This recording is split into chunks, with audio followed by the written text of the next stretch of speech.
Good day and welcome back to another DBZ Dokkan video.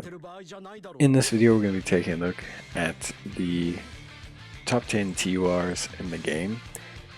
Now this is very interesting because the thing is for me is when we talk about top 10 TURs, back in the day TURs used to really be like the mainstay of the game, you know. The thing is now the entire scope of the game has changed. TURs are honestly more like stopgap fillers than they are actual mainstay units.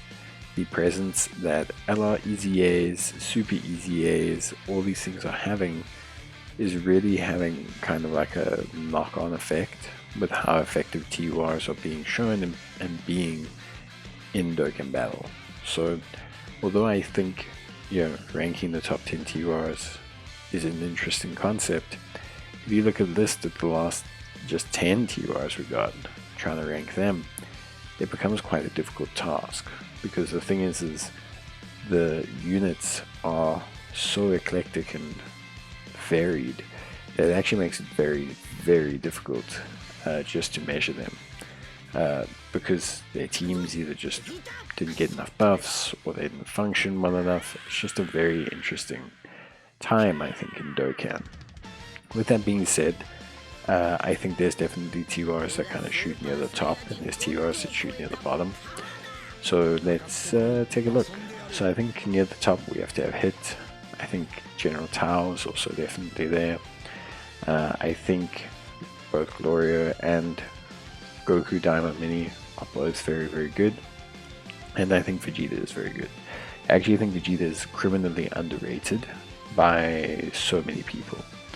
I think Lord Slug will definitely see some playtime once kind of demonic power becomes a bit more heavily buffed. Then we get to some interesting choices here, which we'll talk about. Let's talk about the top. So I think for me, just in terms of functionality, I do think Hit is probably still the best. Hit is really good. Hit scales really well. Hit is super duper solid. He's just a very, very, very versatile, good pick.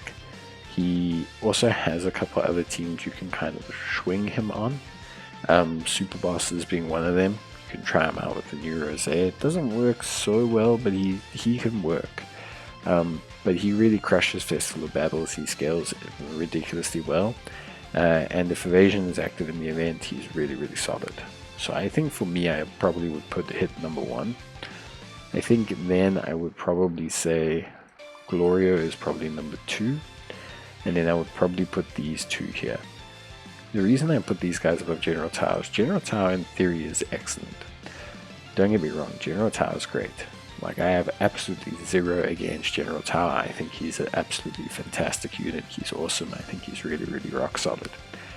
General Tao is ridiculously limited, to the point where it's actually impossible to objectively measure him as a character. Like, he is so ridiculously limited, it is actually insane. So it's just one of those things, unfortunately, where he suffers a bit because his team is unlikely ever to be buffed, and although as an individual unit he's great, measuring him up compared to everyone else when everyone else is on teams that are likely to be buffed, to be regularly buffed, to feature on other teams that are buffed, makes it hard. I'd probably do this for me. I think the thing is Glorio is such a great support that he enables you to do a ton of content. He scales well, he's great support, he brings so much debuffing to the table, and that's huge just in any current meta of the game, whether it's long form, whether it's short form. Glorio is really good. Diamond Vegeta I'm really enjoying using right now, and Diamond Goku is also very, very good.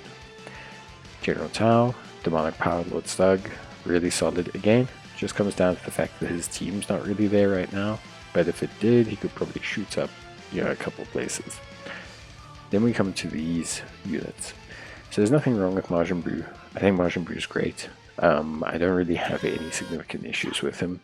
I just think the Majin Buu team all got buffed at once. He's slowly starting to fall down the pecking order because of that. His abilities and everything are great. He enables the team more. He is still the best lead for that team. He is still one of the best characters on that team. And that team is still really fun and good. It's just that he's starting to really feel it a little bit.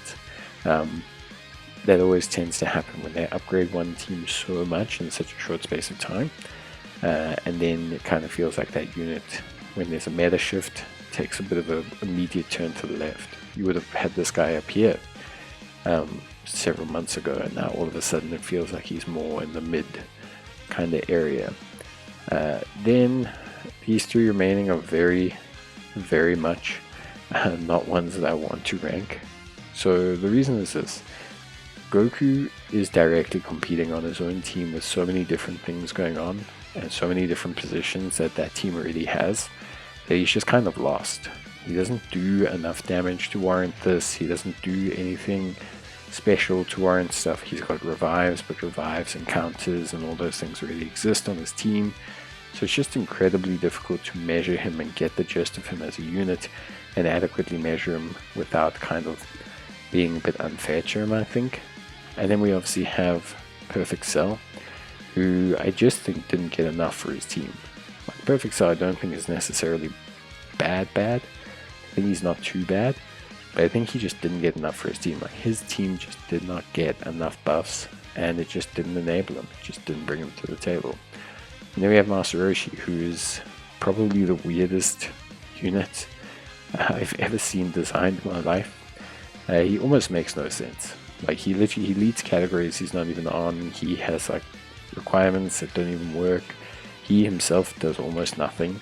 Like, he's great and like he's a decent support, and then he's great in moments, but if you compare his kit as like a TUR DFE lead support and you compared it literally to like Pan, who got an EZA recently, or the strength band that just released, he's like not even as good. So it's just very difficult to measure him. But yeah, it's just one of those things. But I would say that's it. I would say this is definitely probably my opinion on the top 10. So yeah, just let me know your thoughts. I'd love to hear it. And see you guys in the next one. Bye.